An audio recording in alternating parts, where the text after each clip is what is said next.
Hello বন্ধুরা, আমি অনু update with অনু চ্যানেলে তোমাদের স্বাগত। আমি চলে এসেছি গৃহপ্রবেশ সিরিয়ালের আপডেট নিয়ে।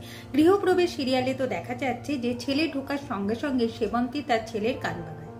প্রথমে একটু ইমোশনাল ব্ল্যাকমেল করতে থাকে যে ছেলে এখন তার মায়ের কথা শুনছে না, মাকে পাত্তাই দিচ্ছে না, মায়ের কথা তার খারাপ লাগছে, কিন্তু জানে না যে তার স্ত্রী শুভ কি করে বেড়াচ্ছে।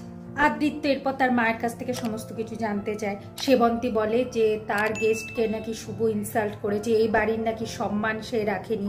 জিনিয়াকে তো সে ইনভাইট করেছিল লাঞ্চে, কিন্তু খাবার সার্ভ করতে গিয়ে স্টেফানি জিনিয়ার শাড়িতে খাবার ফেলে দেয়, তাই জিনিয়া শুভর একটা শাড়ি পরেছে, এই জন্য শুভ তাকে নানানভাবে কথা শোনায়। আচ্ছা আদ্রিত বলো তো, তাহলে কি এই বাড়ির সম্মান রইল জিনিয়ার কাছে? আদ্রিত খুব রেগে যায়, ঘরে গিয়ে শুভকে নানান কথা শোনাতে থাকে, শুভকে কথা বলার সুযোগই দেয় না। শুভ বুঝে যায় যে সমস্ত কিছু তার মা বলেছে, কিন্তু এটা বারবার করে শুভ আদ্রিতকে বলে যে সে তার নিজের মাকে এখনো চিনতেই পারেনি, তার মা তার ভালো চায় না, তার মা আদ্রিত আর শুভর সম্পর্কটা কোনোভাবেই মেনে নিচ্ছে না, শুভকেও মেনে নিতে পারেনি। আদ্রিত যত শুনছে রেগে যাচ্ছে। এরপর শুভ সত্যিটা বলতে বাধ্য হয় যে হার চুরির পেছনেও তার মাই যুক্ত আছে। আদ্রিত কোনোভাবেই মেনে নেয় না, বলে কিনা মায়ের বিরুদ্ধে কোনো কথা আমি শুনবো না, আর মায়ের এগেনস্টেও যাব না, তুমি না সত্যি অন্য রকম অন্যান্য টিপিক্যাল বউদের মতো, আমি ভাবতেও পারিনি তুমি এইরকম। এইসব বলে এখন আদ্রিত রুম থেকে বেরিয়ে যায়। এদিকে আদ্রিত শুভর মধ্যে খুব ঝামেলা হচ্ছে, যেটা দেখে রঞ্জিনী আর সেবন্তী খুব আনন্দ পাচ্ছে। পূর্বী চাইছে আদ্রিত শুভর মধ্যে বড় কোনো ঝামেলা যেন না হয়। আজকে যতটুকু পূর্বীর হয়েছে সমস্ত কিছু শুভর জন্য হয়েছে, শুভ না থাকলে হতো না। রঞ্জিনী বলে সেবন্তী কি তাহলে পূর্বীর জন্য কিছু করেনি? তাহলে সে এত শুভর গুণগান গাইছে কেন? পূর্বী চেয়েও কিছু করতে পারছে না। সেবন্তী ভাবে যে শুভর দলের প্রত্যেকটাকে শুভ থেকে আমাকে দূরে করতে হবে, তাহলেই শুভকে আমি জব্দ করতে পারবো।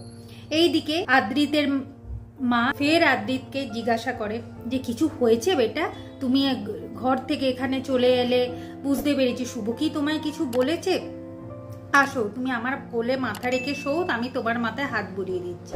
আদ্রিত সমস্ত কিছু তার মাকে বলে। তার মা তখন আদ্রিতকে বলে আচ্ছা বুঝতে পেরেছি, শুভ তো নদিয়ার মেয়ে না, ও খুব ইনসিকিউরিটিতে ভুগছে, তাই তো এই সমস্ত কিছু করে বসেছে, তাই বলে আমাকে চোর বানিয়ে ফেললো। এটা কিন্তু মোটেও আদ্রিত ঠিক করে না, আমি কিন্তু এগুলো কোনো ডিজার্ভ করি না। আর এটাও বলে যে এই জন্য বলেছিলাম বেটা যে সেম স্ট্যাটাসের কাউকে বিয়ে করতে, তুমি তো সেটা শুনলে না, এখন তো তোমাকেই ভুগতে হবে, বলো এখন তার কিচ্ছু করবার নেই। এইদিকে শুভ বুঝে গেছে তার শাশুড়ি মায়ের চাল, তাই শুভ ভাবে যে কোনোভাবে হারলে চলবে না, ধৈর্য ধরে এই লড়াইটা চালাতে হবে। কোনোভাবেই আমি আমার আর আদ্রিদের মধ্যে কাউকে আসতে দেব না, আর আমাদের মধ্যে এই দূরত্বটাও বেশি বাড়তে দেব না। আগামী পর্বে দেখা যাচ্ছে যে জিনিয়া ডিভোর্স পেপার এনে হাজির করেছে শুভর কাছে।